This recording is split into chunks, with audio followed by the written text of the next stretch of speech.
വെനിസ്വേലയ്ക്കെതിരെ ശക്തമായ സൈനിക നീക്കത്തിന് അമേരിക്ക ഒരുങ്ങുന്നതായി സൂചന. സൈനിക നീക്കങ്ങൾ എന്നാരംഭിക്കും എന്ന കാര്യത്തിലോ പ്രസിഡന്റ് ട്രംപ് സൈനിക നീക്കങ്ങൾക്ക് അംഗീകാരം നൽകിയതുമായി ബന്ധപ്പെട്ടോ ഔദ്യോഗിക വിശദീകരണങ്ങൾ ലഭ്യമായിട്ടില്ല.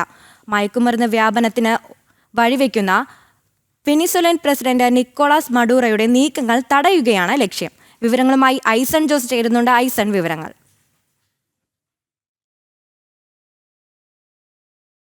വെനിസ്വേലയുടെ മയക്കുമരുന്ന് കടത്തിനെതിരെ അമേരിക്കയുടെ ഭാഗത്തു നിന്ന് ഉണ്ടാകുന്നുണ്ട്. കരീബിയൻ കടലിൽ പലതവണയായി ഈ ബോട്ടുകൾ തകർക്കുന്ന ഒരു നിലപാട്, അല്ലെങ്കിൽ ഇത്തരത്തിലുള്ള മയക്കുമരുന്നുകളുമായി വന്ന ബോട്ടുകളും ചെറുബോട്ടുകളും അത്യാവശ്യം വലിപ്പമുള്ള വലിയ ബോട്ടുകളും തകർക്കുന്ന ഒരു നീക്കം അമേരിക്കയുടെ ഭാഗത്തു നിന്ന് കൃത്യമായി ഉണ്ടായിരുന്നു. ഇതിന് പിന്നാലെയാണ് കുറെ കൂടി ശക്തമായ സൈനിക നീക്കങ്ങൾ വെനിസ്വേലയ്ക്കെതിരെ ഉണ്ടാകുമെന്ന ഒരു സൂചന നേരത്തെ തന്നെ പുറത്തു വരികയും പല രീതിയിലുള്ള യുദ്ധ സംവിധാനങ്ങൾ ഒരുക്കുകയും ചെയ്തത്. അത്തരത്തിൽ അതിശക്തമായ യുദ്ധ സംവിധാനങ്ങൾ ഒരുക്കുന്നതിന്റെ ഭാഗമായി വിവിധ സൈനിക നീക്കങ്ങളുടെ ഭാഗമായും നാവികസേനയുടെ വലിയ കപ്പലുകൾ, പടക്കപ്പലുകൾ കരീബിയൻ കടലിന്റെ പരിസരത്തേക്ക് വിന്യസിക്കാനുള്ള ഒരു തീരുമാനം നേരത്തെ തന്നെ ഉണ്ടാവുകയും അത്തരത്തിൽ സൈനിക നീക്കങ്ങൾ പുരോഗമിക്കുകയും ചെയ്തിരുന്നു. ഇതിന് പിന്നാലെയാണ് ഇത്തരം ഒരു സൂചന പുറത്തു വരുന്നത്. ഔദ്യോഗികമായി തന്നെ ഇക്കാര്യം അംഗീകരിച്ചിട്ടില്ല എങ്കിൽ കൂടി പല അന്താരാഷ്ട്ര മാധ്യമങ്ങളും അന്താരാഷ്ട്ര വാർത്താ ഏജൻസികളും കൃത്യമായി സൈനിക നീക്കത്തിനുള്ള ഒരു നടപടി അമേരിക്ക ആരംഭിച്ചിട്ടുണ്ട് എന്നാണ് അറിയിക്കുന്നത്. അമേരിക്ക ഇക്കാര്യത്തിൽ ഒരു ഔദ്യോഗികമായ പ്രസ്താവനയോ സൈനിക നീക്കങ്ങൾ ആരംഭിക്കുന്നത് സംബന്ധിച്ച സൂചനയോ നൽകിയിട്ടില്ല എങ്കിൽ കൂടി അത്തരത്തിലുള്ള ഒരു സൈനിക നീക്കങ്ങൾ ഏതു നിമിഷവും ആരംഭിക്കാവുന്ന ഒരു പശ്ചാത്തലം ഒരുക്കിയിട്ടുണ്ട്.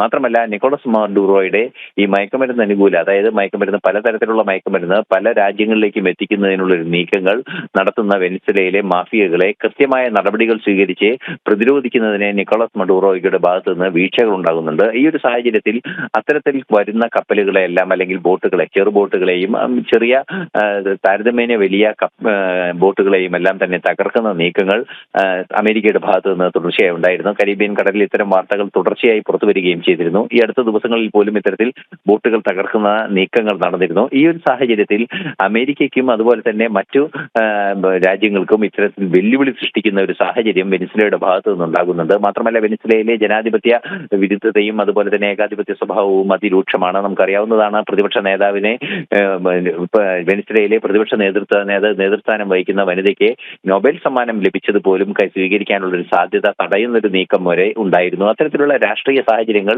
അതിരൂക്ഷമായി വെനിസ്വേലയിൽ നിലനിൽക്കുന്ന ഒരു പശ്ചാത്തലത്തിൽ കൂടിയാണ് ശക്തമായ ഒരു ആക്രമണത്തിലേക്ക് കാര്യങ്ങൾ നീങ്ങുമെന്ന ഉറച്ച നിലപാടിൽ അമേരിക്ക നിലനിൽക്കുന്നത്. അത് സൈനിക നടപടികൾ ഉണ്ടാകുമെന്ന റിപ്പോർട്ടുകൾ പുറത്തു വരുന്നുണ്ട്. മറ്റൊരു പ്രധാന വിഷയം എടുത്തു പറയേണ്ടത്, പല രാഷ്ട്രങ്ങളും യാത്രാ വിലക്കുകൾ, അല്ലെങ്കിൽ തങ്ങളുടെ പൗരന്മാരോട് വെനിസ്വേലയിലേക്ക് യാത്ര ചെയ്യരുത് എന്ന നിർദ്ദേശം നൽകി കഴിഞ്ഞതായും റിപ്പോർട്ടുകൾ പുറത്തു വരുന്നുണ്ട്. ഈ സാഹചര്യം കൂടി പരിശോധിക്കുമ്പോഴാണ് ശക്തമായ ഒരു സൈനിക നടപടി ഉണ്ടായേക്കുമെന്ന സൂചന പുറത്തു വരുന്നത്.